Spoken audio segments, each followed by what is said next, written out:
നമസ്കാരം. രാജ്യത്ത് ലോക്സഭാ തെരഞ്ഞെടുപ്പിന്റെ കൊടും ചൂട് അങ്ങ് ഉച്ചസ്ഥായിലാണ്. നമ്മൾ പല മണ്ഡലങ്ങളും ചർച്ച ചെയ്തു. എന്നാൽ ഇന്ന് നമ്മുടെ ദേശീയ രാഷ്ട്രീയം ഒന്ന് വിലയിരുത്തുമ്പോൾ ആദ്യം തുടക്കത്തിൽ നരേന്ദ്രമോദി 400ഓളം സീറ്റുകൾ ഇങ്ങനെ പാടി നടന്നിരുന്നു. ഇപ്പോൾ 400 സീറ്റ് പോയിട്ട് ഒന്ന് കേവല ഭൂരിപക്ഷത്തിലേക്ക് എത്തിയാൽ മതി എന്നുള്ളൊരു പ്രാർത്ഥന അദ്ദേഹത്തിന് കാണുന്നു.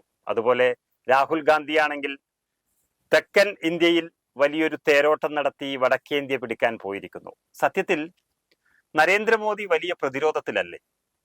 തീർച്ചയായിട്ടും നരേന്ദ്രമോദി പ്രതിരോധത്തിലല്ല എന്ന് കാണിക്കാൻ വേണ്ടിയാണ് ആദ്യ കാലഘട്ടങ്ങളിൽ ഈ 400 സീറ്റിന്റെ കഥ പറഞ്ഞത്. അതായത് സുരേഷ് ഗോപി തൃശ്ശൂർ എന്ന് പറഞ്ഞു, ഇതാ ഇന്ത്യ ഞങ്ങൾ പിടിച്ചിരിക്കുന്നു എന്നാണ് പറഞ്ഞിരുന്നത്. മറിച്ച് ഇത് സത്യത്തിൽ കാര്യങ്ങളോട് അടുത്തപ്പോൾ താൻ ഉദ്ദേശിക്കുന്ന പോലെ എല്ലാ കാര്യങ്ങൾ പോകുന്നതെന്നും സാമാന്യ ജനങ്ങൾക്കിടയിൽ മോഡി വിരുദ്ധ BJP വിരുദ്ധ വികാരം വളർന്നു വരുന്നുണ്ടെന്നും മറ്റാരേക്കാൾ നന്നായി മനസ്സിലാക്കിയ ആളാണ് മോഡി. ഇന്ന് 400 എന്ന് കേൾക്കുന്നത് തന്നെ, ആ സംഖ്യ തന്നെ അദ്ദേഹത്തെ പേടിപ്പിക്കുന്ന ഒരു സ്വപ്നമായിട്ട് മാറി. സത്യത്തിൽ ഈ 400 സീറ്റിന്റെ കഥ BJP തന്നെ മാറ്റിവെച്ചിരിക്കുക. ഇപ്പോൾ കഴിഞ്ഞ ദിവസങ്ങളിലൊക്കെ മാധ്യമങ്ങളിലൊക്കെ വരുന്ന വലിയൊരു വാർത്തയുണ്ട്. അതായത് 2014 നരേന്ദ്രമോദി അധികാരത്തിൽ വരുമ്പോൾ ഇതുവരെ മോദി ഭരണം അന്ന് വരെ കണ്ടിട്ടില്ല. അതുകൊണ്ട് നരേന്ദ്രമോദിക്ക് പറയാൻ ഒരുപാട് കാര്യങ്ങളുണ്ടായിരുന്നു. 15 ലക്ഷം ഓരോരാളുടെ പോക്കറ്റിൽ വരും, വർഷാവർഷം 2 കോടി യുവാക്കൾക്ക് തൊഴിൽ നൽകും എന്നതുൾപ്പെടെ ഒട്ടനവധി കാര്യങ്ങൾ അദ്ദേഹം പറഞ്ഞു. എത്രത്തോളം നടപ്പിലാക്കി എന്നുള്ളത് എല്ലാവർക്കും അറിയാം. അതിൽ അദ്ദേഹം വലിയൊരു രീതിയിൽ പരാജയപ്പെടുകയും ചെയ്തു. 2019 എത്തുമ്പോൾ ഈ കാര്യങ്ങൾ അദ്ദേഹം ജനങ്ങൾക്ക് നൽകിയിട്ടില്ല എങ്കിലും അവിടെ പറയാൻ പുൽവാമ ആക്രമണത്തിന്റെ പശ്ചാത്തലത്തിൽ ഒരു രാജ്യസ്നേഹം എന്നുള്ള തരത്തിൽ അല്ലെങ്കിൽ രാജ്യസുരക്ഷയെ പറ്റി പറയാൻ നരേന്ദ്രമോദിക്കുണ്ടായിരുന്നു. പക്ഷെ 2024 എത്തുമ്പോൾ പറയാനായിട്ട് ഒന്നുമില്ല എന്നുള്ളതാണ് യാഥാർത്ഥ്യം. മോഡിക്ക് പറയാൻ ഒന്നുമില്ല എന്നൊരിക്കലും നമ്മൾ പറയരുത്. ഏത് നെഗറ്റീവ് ആസ്പെക്റ്റിനെ പോലും തന്റെ താല്പര്യത്തിന് വേണ്ടി വിനിയോഗിക്കാൻ മോഡിക്കറിയാം. അടുത്ത കാലത്തുണ്ടായ 2-3 സംഭവ വികാസങ്ങൾ മോഡി വന്ന് പറഞ്ഞിട്ട് പോയി, ദക്ഷിണേന്ത്യയെ വിഭജിച്ച് വേറൊരു രാഷ്ട്രമാക്കാമെന്ന് കോൺഗ്രസ് ആഗ്രഹിക്കുന്നു, ഇന്ത്യയിൽ നിന്ന് വേർപെട്ടു പോയി വേറൊരു രാഷ്ട്രമാക്കാമെന്ന് ആഗ്രഹിക്കുന്നു എന്ന് മോഡി കുറ്റപ്പെടുത്തുമ്പോൾ അതിന്റെ അർത്ഥം എന്താണ്? അതിലും രസകരമായ വാർത്ത, ഏറ്റവും സങ്കീർണമായ തലസ്ഥാനത്ത് ഡൽഹിയിലെ തെരഞ്ഞെടുപ്പ് അടുക്കുന്തോറും അവിടെ ഉണ്ടാകുന്ന കേജ്രിവാളിനെ പീഡിപ്പിക്കുന്നതിന് പകരം മാത്രമല്ല, അവിടെ ജനങ്ങളുടെ ഇടയിൽ മുസ്ലിം അല്ലെങ്കിൽ മറ്റുള്ളവരെ ഭീതി പരത്താനുള്ള ഹീനമായ ശ്രമം മോഡി നടത്തുന്നു. അതിന് ഏറ്റവും വലിയ ഉദാഹരണം അടുത്ത ദിവസം പത്രങ്ങളിലൊക്കെ വന്നിരുന്നു, ഡൽഹിയിലെ സ്കൂളുകളിൽ ബോംബ് വെക്കാൻ പോകുന്നതാണ്. ബോംബ് വെക്കാൻ ശ്രമിക്കുന്ന സാധാരണഗതിയിൽ തീവ്രവാദികളാണ്, അവർ മുസ്ലിങ്ങളാണെന്നാണ് മോഡിയുടെ നരേഷൻ. അപ്പോൾ ഡൽഹിയിലെ തങ്ങളുടെ കുട്ടികളെ കൊല്ലാൻ ശ്രമിക്കുന്ന മുസ്ലിങ്ങളെ എന്ത് ചെയ്യണമെന്നുള്ള ചോദ്യം ഇൻഡയറക്റ്റ് ആയിട്ട് മോഡി അവിടുത്തെ ജനങ്ങളുടെ മുമ്പിൽ വെച്ചിരിക്കുകയാണ്. ഇതാണ് രാജ്യം തിരിച്ചറിഞ്ഞിരിക്കുന്നത്. അതായത് നരേന്ദ്രമോദിക്ക് പറയാനുള്ളത് തീവ്രവാദികളെ കുറിച്ച്, അല്ലെങ്കിൽ തീവ്രവാദികൾ ആരാണ് എന്നുള്ളതിന്റെ നിർവചനം അദ്ദേഹം തന്നെ നൽകുന്നുമുണ്ട്. അത് എത്രത്തോളം ശരിയാണ് എന്നുള്ളത് മറ്റൊരു കാര്യം. എങ്കിലും അദ്ദേഹത്തിന് പറയാൻ മറ്റു വാക്കുകളില്ല. ആ സമയത്ത് പറയുന്നത് കെട്ടുതാലി കൊണ്ടുപോയി ന്യൂനപക്ഷങ്ങൾക്ക് കൊടുക്കും, രാജ്യത്തിന്റെ കരാർ സംവിധാനങ്ങൾ ന്യൂനപക്ഷങ്ങൾക്ക് കൊണ്ടുപോയി കൊടുക്കും, പാവങ്ങളുടെ അല്ലെങ്കിൽ ഭൂരിപക്ഷത്തിന്റെ ഹിന്ദുക്കളുടെ സ്വത്തുക്കൾ കൊണ്ടുപോയി ന്യൂനപക്ഷങ്ങൾക്ക് കൊടുക്കും. ഒരിടത്ത് പോലും കോൺഗ്രസിന്റെ പ്രകടന പത്രികയിൽ ഇങ്ങനെ പറഞ്ഞിട്ടില്ല. വളരെ വ്യക്തമായി മാധ്യമങ്ങളെല്ലാം സസൂക്ഷ്മമായി പരിശോധിച്ചു നോക്കുമ്പോൾ ന്യൂനപക്ഷങ്ങളുടെ ആകട്ടെ അല്ലെങ്കിൽ ദളിതരുടെ ആകട്ടെ ഒന്നും എടുത്തു കൊണ്ടുപോകുമെന്നോ എടുത്തു കൊടുക്കുമെന്നോ എവിടെയും പറഞ്ഞിട്ടില്ല. ഒരു മതേതര പ്രസ്ഥാനം എന്നുള്ള നിലയിൽ കോൺഗ്രസ് ചെയ്തിരിക്കുന്നത് എല്ലാ വിഭാഗങ്ങളെയും സ്പർശിച്ചു കൊണ്ടുപോയ ഒരു പ്രകടന പത്രികയിൽ പല കാര്യങ്ങളെയും ഒന്ന് ടച്ച് ചെയ്തിട്ടുണ്ട്.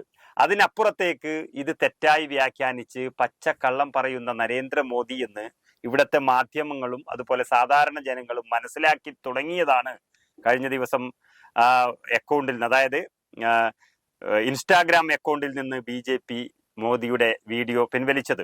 അതുപോലെ തന്നെ മറ്റൊരു കാര്യം, കോവിഡ് സർട്ടിഫിക്കറ്റിൽ നിന്ന് നരേന്ദ്രമോദിയുടെ ഫോട്ടോ പിൻവലിച്ചത്. ഇതെല്ലാം പിൻവലിക്കൽ രാഷ്ട്രീയത്തിലേക്ക് അല്ലെങ്കിൽ ഒരു പിൻവാങ്ങൽ രാഷ്ട്രീയത്തിലേക്ക് നരേന്ദ്രമോദി എത്തി നിൽക്കുന്നത് എന്തുകൊണ്ടാണ് എന്നുള്ളത് ആലോചിക്കേണ്ടി വരും. മോഡി പറഞ്ഞു, കോൺഗ്രസ് അല്ലെ ഇന്ത്യ മുന്നണി അധികാരത്തിൽ വന്നാൽ നിങ്ങളുടെ കെട്ടുതാലി വരെ കോൺഗ്രസ് പറിച്ചോണ്ട് പോകുമെന്ന് പറഞ്ഞു. അതെ. പക്ഷെ മോഡി തന്നെ ഞെട്ടിപ്പോവും. ഇന്ത്യയിലെ എത്ര സ്ത്രീകൾക്ക് ഈ കെട്ടുതാലി പണയം വെക്കാതെയോ വിൽക്കാതെയോ ജീവിക്കാൻ ഇപ്പോഴും പറ്റാത്ത ഒരു രാജ്യമാണ് നമ്മുടേത്.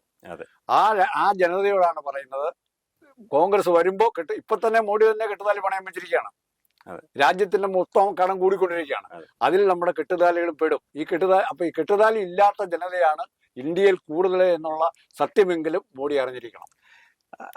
അതുകൊണ്ട് തന്നെയാണ് ഈ കഴിഞ്ഞ ദിവസം പുറത്തു വന്ന ചില വാർത്തകളിൽ നരേന്ദ്രമോദി അല്ലെങ്കിൽ BJPയുടെ പ്രധാനപ്പെട്ട നേതാക്കൾ അമിത്ഷാ അടക്കമുള്ളവർ ഏകദേശം 16 നേതാക്കന്മാരുടെ പേരും ലിസ്റ്റും പുറത്തുവിട്ടിരിക്കുന്നു. അതുപോലെ തന്നെ അവർ പങ്കെടുത്ത 200-ലേറെ യോഗങ്ങളെ കുറിച്ച് പറയുന്നു. ഈ യോഗങ്ങളിൽ ഒന്നിലും തന്നെ രാമക്ഷേത്രം അല്ലെങ്കിൽ അയോധ്യ എന്ന ഒരു വാക്ക് പോലും ഉച്ചരിച്ച് കാണുന്നില്ല എന്നുള്ളതാണ് മാധ്യമങ്ങൾ റിപ്പോർട്ട് ചെയ്യുന്നത്. അപ്പോൾ അയോധ്യയില്ല, അവരുടെ BJPയുടെ പ്രകടന പത്രികയിൽ അല്ലെങ്കിൽ BJPയുടെ ഇപ്പോഴത്തെ വാക്കുകളിൽ അയോധ്യയും നഷ്ടപ്പെട്ടിരിക്കുന്നു. അപ്പോൾ എന്തും പറയാൻ കഴിയാത്തൊരവസ്ഥയിലാണോ നരേന്ദ്രമോദി ഉള്ളത്? അതുകൊണ്ടായിരിക്കണമെന്നില്ല അയോധ്യ മെൻഷൻ ചെയ്യാതിരിക്കുന്നത്. മോഡിക്ക് ശേഷം ആരെ എന്നുള്ള ചോദ്യത്തിന് നമ്മൾ അമിത്ഷാ എന്ന് പറയും. പക്ഷെ BJPയുടെ ഉള്ളിലെ സാഹചര്യം അനുസരിച്ച് ആ സ്ഥാനത്തേക്ക് വരാൻ ഏറ്റവും കൂടുതൽ ശ്രമിക്കുന്നതും അത് ചിലപ്പോൾ നേടിയെടുക്കാൻ സാധ്യതയുള്ളതും യോഗി ആദിത്യനാഥാണ്. അയോധ്യയുടെ പ്രശ്നം പറഞ്ഞാൽ കൂടുതൽ മൈലേജ് കിട്ടാൻ പോകുന്ന നേതാവ്, മോഡിയേക്കാൾ കൂടുതൽ മൈലേജ് കിട്ടാൻ പോകുന്ന യോഗി ആദിത്യനാഥനാണ്. ഈ ഭയം ആ മനുഷ്യനെ ഭയപ്പെടുത്തുന്നുണ്ട്. തീർച്ചയായും ഇപ്പോഴത്തെ കാര്യമായിട്ട് UP-യിലെ കാര്യം പറയുന്നില്ല. അത് ഇതുകൊണ്ടാണ്. UP-യിലും ചില പ്രശ്നങ്ങൾ BJPയെ സംബന്ധിച്ചിടത്തോളം ഉണ്ട്. അതായത് രജപുത്ത് സമുദായങ്ങൾ, ക്ഷത്രിയന്മാരെ കുറിച്ചുള്ള ഒരു തെറ്റായ വ്യാഖ്യാനം ഗുജറാത്തിൽ നിന്ന് വന്നത് അത് UP-യിൽ ബാധിച്ചിരിക്കുന്നു എന്നുള്ളത്. ആ UP-യിൽ ബാധിക്കുന്നതിന് അത് മിക്കവാറും യോഗി ആദിത്യനാഥിനെ താഴെ ഇറക്കാനുള്ള ചില ശ്രമങ്ങൾ നരേന്ദ്രമോദിയുടെ ഭാഗത്തു നിന്നുണ്ടാകുമോ എന്നുള്ള ഒരു സംഭവം കൂടി, അല്ലെങ്കിൽ ഒരു വാർത്തകൾ കൂടി ക്ഷത്രിയന്മാരുടെ ഇടയിലേക്ക് ഇങ്ങനെ വാർത്തയായി ചൊല്ലുന്നതും നരേന്ദ്രമോദിക്ക് അവിടെ പിന്തുണ നഷ്ടപ്പെടുന്നതുമൊക്കെ UP-യിൽ വലിയ രീതിയിൽ നരേന്ദ്രമോദി പേടിച്ചിരിക്കുകയാണ്. ഏത് രാഷ്ട്രതന്ത്രത്തിലും പറയുന്ന ബാലപാഠം, നമ്മൾ സർവശക്തനായി കഴിഞ്ഞാൽ നമ്മളുടെ കണ്ണ് ഏത് സമയത്തും തൊട്ട് താഴെയുള്ള ആളിന്റെ മുകളിൽ ഉണ്ടായിരിക്കണം. കാരണം നമ്മളെ മറിച്ചിട്ടാൽ ഏറ്റവും കൂടുതൽ പ്രയോജനം കിട്ടുന്നത് ഈ രണ്ടാമത്തെ ആളിനാണ്. ഇവിടെ നൂറുകണക്കിന് ഉദാഹരണങ്ങളുണ്ട്. കേരളത്തിൽ തന്നെയുണ്ട്. ഇപ്പം മാർക്സിസ്റ്റ് പാർട്ടിയിൽ പിണറായി വിജയന്റെ രണ്ടാമത്തെ ആളായിരുന്നു കോടിയേരി ബാലകൃഷ്ണൻ. ഇപ്പൊ പിണറായി വിജയൻ എന്തെങ്കിലും സംഭവിച്ചാൽ അവിടെ റിയാസ് ആയിരിക്കുകയായിരുന്നു വരുന്നത്, കോടിയേരി ബാലകൃഷ്ണൻ ആയിരിക്കും. അപ്പോൾ അത്തരം എലിമിനേഷൻ പ്രോസസ്സിൽ യോഗി ആദിത്യനാഥിനെ അല്ലെങ്കിൽ അമിത്ഷായെ എങ്ങനെ ഒഴിവാക്കാം എന്നുള്ള മാർഗങ്ങൾ എങ്ങനെയെങ്കിലും മോഡി ആലോചിച്ചിരിക്കും. പക്ഷെ അതിന്റെ സൂചനകൾ തന്നെയാണെന്ന് തോന്നുന്നു കഴിഞ്ഞ ദിവസങ്ങളിൽ നരേന്ദ്രമോദിയും BJPയും വ്യക്തമായി ഒഴിവാക്കാൻ തീരുമാനിച്ചൊരു കാര്യമുണ്ട്. നേരത്തെ നമ്മൾ സൂചിപ്പിച്ചതുപോലെ 400 സീറ്റ് എന്നുള്ള കാര്യം. 400 സീറ്റ് നേടി BJP അധികാരത്തിലെത്തിയാൽ ആ 400 സീറ്റ് കിട്ടുന്നതോടുകൂടി BJPക്ക് 3/2 ഭൂരിപക്ഷം കിട്ടുകയും അംബേദ്കർ ഇന്ത്യക്ക് വേണ്ടി എഴുതി വെച്ച ഭരണഘടന ഇല്ലാതാക്കുകയും ചെയ്യും എന്നുള്ളൊരു വാർത്ത ഉത്തരേന്ത്യയിൽ, പ്രത്യേകിച്ച് മുഴുവൻ സ്ഥലങ്ങളിലും UP-യിലൊക്കെ വളരെയധികം വാർത്തയായിരുന്നു. ആ അംബേദ്കറുടെ ഭരണഘടന മാറ്റുകയാണെങ്കിൽ ഏറ്റവും അധികം ദളിതരെയാണ് അത് ബാധിക്കുക എന്നുള്ള വാർത്തയും പരന്നിരുന്നു. ആ സമയത്ത് അത് BJPക്ക് തന്നെ തിരിച്ചടിയാകും ഈ 400 സീറ്റ് എന്നുള്ള കാര്യം ഉള്ളതുകൊണ്ട് നരേന്ദ്രമോദി BJPയും എടുത്ത തീരുമാനം എന്ന് തോന്നുന്നു. 400 സീറ്റ് എന്നുള്ളത് നമ്മുടെ യോഗങ്ങളിൽ ഇനി പറയുന്നില്ല. പക്ഷേ അത് വീണ്ടും പറഞ്ഞിരിക്കുന്നത് അമിത്ഷയാണ്. അപ്പൊ അതിനുള്ളിൽ ഒരു കാര്യം നമ്മൾ പരിശോധിക്കേണ്ടിയിരിക്കുന്നു. അതിന്റെ പിന്നിലൊരു കാര്യം എന്ന് പറയുന്നത് BJP ഈ ഇലക്ഷനിൽ 3ാമത്തെ ടൈം മോഡി ജയിക്കാൻ പാടില്ല എന്ന് മനസ്സുകൊണ്ട് ആഗ്രഹിക്കുന്ന ഏതാനും വ്യക്തികളിൽ ഒരാളായിരിക്കും അമിത്ഷാ. അത് നാളെ ഈ പോര് ഉത്തർപ്രദേശിലൊക്കെ ഇലക്ഷൻ ആകുമ്പോഴത്തേക്കും കൂടിക്കൂടി വരാനാണ് സാധ്യത. അതെവിടെ എത്തും എന്നുള്ളത് അറിയണം.